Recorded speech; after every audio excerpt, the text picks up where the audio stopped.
En fait, je sais que c'est fini avec cette personne, mais j'ai quand même l'espoir qu'un jour il se rende compte que j'étais parfaite pour lui, ce qui n'est pas le cas. J'étais pas parfaite pour lui, on n'était pas fait pour être ensemble. Je crois qu'une partie de moi, mon ego peut-être, espère tellement qu'il revienne parce que j'ai tout fait pour que cette relation marche. C'était une relation qui n'était pas très mature. J'ai du mal à me remettre de cette rupture.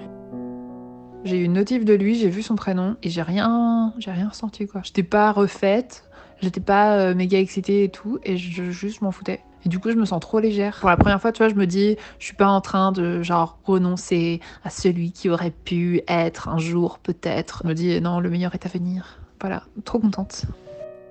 Je pense être une grande amoureuse. J'adore la sensation de tomber amoureuse. Je vais avoir 30 ans la semaine prochaine et justement c'est la première fois de ma vie que j'ai pris la décision d'aller voir un psy pour régler certains problèmes que j'ai, certains schémas que je répète vis-à-vis de mes relations amoureuses. C'est trop facile de dire que c'est les autres, que c'est les garçons qui sont tout nuls et le patriarcat et tout ça. Il y a forcément des choses qui viennent de toi, des choses que tu envoies et que j'attire inconsciemment et que je recrée inconsciemment.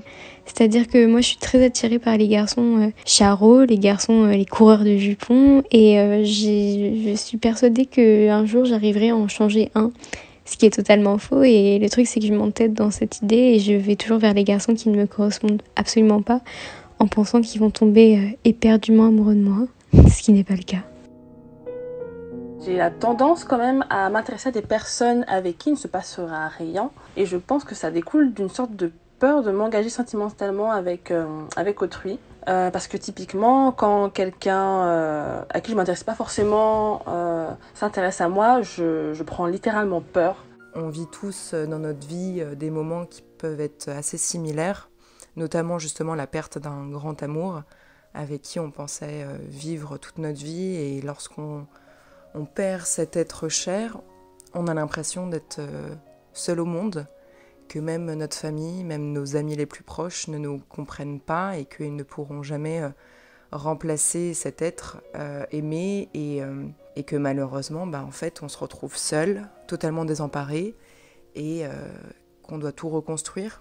On a l'impression en fait que le grand amour est arrivé et qu'il ne reviendra plus jamais. Mon amour secret, il est tendre et il est doux. C'est celui où je peux m'imaginer ce que je veux, c'est celui avec lequel je peux construire mon amour idéal, en attendant d'exister dans les yeux de celle qui existe déjà dans les miens. C'est mon amour doudou qui peut parfois me blesser, mais qui me fait la plupart du temps du bien. Mon amour secret, il est bloqué entre deux décisions.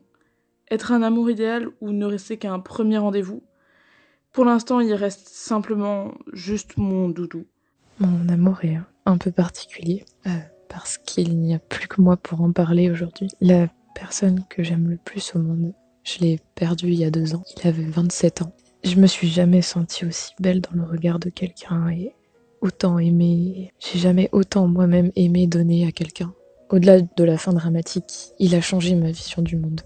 Il était d'un optimisme incroyable et il déteignait sur moi à une vitesse hallucinante. La douleur se conjugue à l'amour et je peux être très triste en pensant à des moments très positifs et en même temps ressentir à nouveau cette positivité. Je sais pas trop comment l'expliquer, mais je peux pas non plus expliquer comment je suis tombée amoureuse de lui. C'est ce genre d'évidence, ça vous tombe dessus un jour. Et il y a pas tellement plus de questions à se poser, je crois.